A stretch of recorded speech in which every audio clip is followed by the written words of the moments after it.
এক বেডি আছে যারা ইটালি থেকে কয়দিন আগে লাথি দিয়ে বাইট করে দিতে চাইছে ভুয়া ভুয়া বইলা, এক সুগার ডেডি বিয়ে করে গেছে ইটালি, তার পায়ে হাত ধইরা সেই বেডি আমাকে নিয়ে কথা বলে।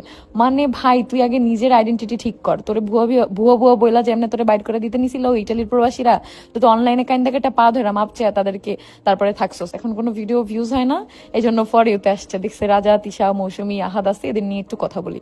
ভাই তোর মতো সুগার ডেডি বিয়ে কইরা তারপর লাইফস্টাইল করি না। থাকোস ইটালিতে, ভালো একটা কান্ট্রিতে, ভালো ভালো কন্টেন্ট দিবি, তা না কে কি করতেছে এটি নিয়ে চুগলি খড়গিরি করা লাগবে। একটা কথা আছে না, ছাপড়ি তো ছাপড়ি, সেটা ইটালিতে থাকুক আর বাংলাদেশে থাকুক, একটা ছাপড়ি সব জায়গায় গেলে ছাপড়িগিরি করবে।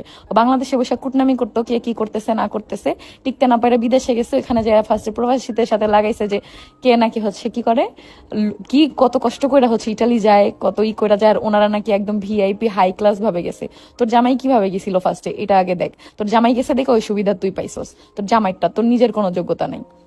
তাইলে এসে অন্য মানুষ নিয়ে কথা বলা লাগতো না ভাই। এদের কি মানে, এদের কোনো খায়া কাজ নাই। আমি যদি অপমান করা শুরু করি নিতে পারবো না, তাই আমি তোমার নামটা নিলাম না। নাম নিলে তো তুমি আরো ভাইরাল হবা, যতটুকু মানুষ তোমাকে না চিনে তারাও চিনবে, তাই আর আমার মুখে তোমার নামটা নিলাম না। তোমার নামও আমি জানি না, আমি তোমার চিনছি ওই ভুয়া ভুয়া যে বলছে না ওই দিনই, যে কিরে ইটালিতে একটা মেয়েকে ভুয়া ভুয়া বলতেছে, কেন বলতেছে? ফার্স্টে তোমার জন্য সিম্প্যাথি হয়েছিল, পরে দেখি না তুমি এটারই যোগ্য। শুধু ভুয়া ভুয়া না, তোমাকে মঞ্চ থেকে ধাক্কা দিয়ে বের করে দেওয়া উচিত ছিল, কারণ তুমি পাকনামি বেশি করো। যাই হোক, এগুলো না করে নিজের যোগ্যতায় কিছু করো, অন্য মানুষ